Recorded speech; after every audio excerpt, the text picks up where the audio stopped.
안녕하십니까. 중국 경제와 기업을 파고파서 중국 경제의 현 주소를 전달하는 파고파자 중국 경제 시간입니다. 오늘은 아주일보 불이호 기자와 함께 중국업계의 다양한 모습을 탐구해 보겠습니다. 안녕하십니까. 안녕하십니까. 아주이버 불효입니다. 반갑습니다. 네, 지난 방송에서는 중국 수능인 까오카오가 마무리됐습니다. 올해 1290만 명이 응시했다는 소식을 전해드렸는데요. 이번 주 중국 경제 소식, 새로운 소식이 있습니까? 네, 이번 주에는 중국이 사실상의 기준 금리 역할을 하는 대출 우대금리 LPR을 13개월 연속 동결했다는 소식을 주목받고 있습니다. 중국 인민은행을 1년물 LPR을 3%, 5년물 LPR을 3.5%로 유지한다고 발표했는데요. 1년물은 일반 기업 대출의 기준 역할을 하고 5년물은 주택담보대출 금리의 기준이 됐기 때문에 중국 경제 상황을 보여주는 중요한 지표로 평가됩니다. 예, 내수와 부동산 경기가 아직 부진한 상황인데도 금리를 내리지 않고 있습니다. 인민은행이 금리를 동결한 배경은 무엇입니까? 네, 중국 정부는 현재 내수 부진과 부동산 경기 침체라는 부담을 안고 있습니다. 다만 수출과 제조업은 예상보다 견조한 흐름을 보이고 있는데요.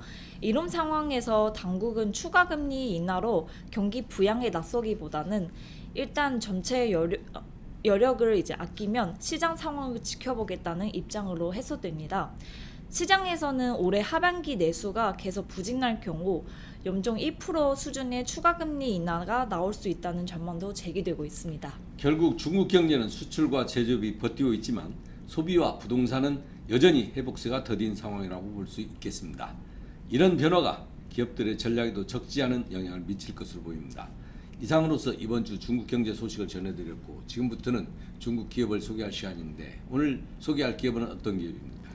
네, 오늘은 중국 대표 바이오 기업이자 세계 최대 히알루론산 생산 기업인 화시바이오를 소개해드리겠습니다.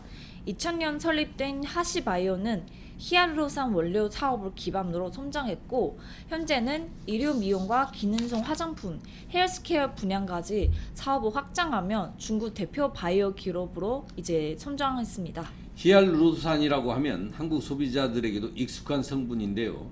화시바이오가 중국 바이오 뷰티 산업에서 주목받는 이유는 무엇입니까? 네, 화시바이오가 주목받는 가장 큰 이유는 히알루론산 원료 기술입니다. 회사는 미세무 발효 방식으로 히알루론산을 대량 생산하는 기술을 확보했고 현재 글로벌 히알루론산 원료 시장에서 선두 기업으로 평가받고 있습니다. 단순히 화장품 브랜드가 아니라 핵심 원료를 직접 개발 그리고 생산하는 기업이라는 점에서 중국 바이오 산업의 대표 사례로 꼽힙니다. 네, 원료 기업에서 소비자 브랜드 기업으로 성장한 사례라고 볼 수 있는데요. 현재는 어떤 사업을 중점 두고 있습니까? 네, 화시바이오는 롬바이엔, 콰디, 미베일 등 기능성 화장품 브랜드를 운영하고 있습니다. 또 의료 미용 제품과 히알루론산 원료 사업도 함께 전개하고 있는데요. 최근에는 화장품 회사를 넘어 바이오 기술 기반의 헬스케어 기업으로 사업 영역을 넓혀가고 있습니다. 예, 최근에는 한국 기업과의 협력도 주목받고 있는데요. 특히 LG 생활건강과 손을 잡았다고 들었습니다. 구체적인 내용 소개해 주시죠. 네, 화시바이오는 지난해 LG 생활건강과 전략적으로 업무 협약을 체결했습니다. 양사는 피부 노화인 그 근본 원인을 연구하고 차세대 한노화 솔루션을 공동 개발할 계획인데요. 최근 뷰티 업계의 화두 스킨 론제비티 분야에서 중국 바이오 기술과 그리고 한국 화장품 연구 역량이 결합된 사례로 평가받고 있습니다. 기술 협력과 신사업 확대에 적극 나서고 있는데요. 최근 실적은 어떻게 나와 있습니까? 최근 하시바이오는 다소 어려운 시기를 보내고 있습니다. 2025년 매출은 41억 9,900만 위엔으로 3년 연속 감소했습니다. 다만 판매비와 관리비를 크게 줄이면서 순이익은 전년 대비 67% 증가했습니다. 현재 회사는 단순 화장품 기업을 넘어 합성 생물학 기반 바이오 기업으로의 전락을 추진하고 있습니다.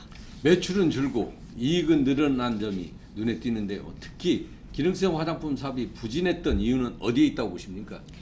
네, 부진한 이유는 바로 경쟁 심화입니다. 중국 화장품 시장에서 로코 브랜드가 간 경쟁이 치열해졌고 소비자들도 성분과 효능을 더 꼼꼼하게 따지기 시작했습니다. 여기에 의료미용 시장 경쟁까지 겹치면서 기존 성장 방식만으로는 이제 한계가 있다는 평가가 나오고 있습니다. 그렇다면 화시바이오는 앞으로 어디에서 새로운 성장 동력을 찾고 있습니까? 비용 절감만으로는 장기 성장을 이어가기는 쉽지 않을 것 같은데. 네, 화시바이오는 다시 기술에 집중하고 있습니다. 합성 생물학과 그리고 항노화 연구를 강화하고 히알루론산을 넘어 다양한 생물학성 물질 개발에 투자하고 있는데요. 궁극적으로는 이제 히알루론산 기업을 넘어 종합 바이오 기업으로 도약하겠다는 전략입니다.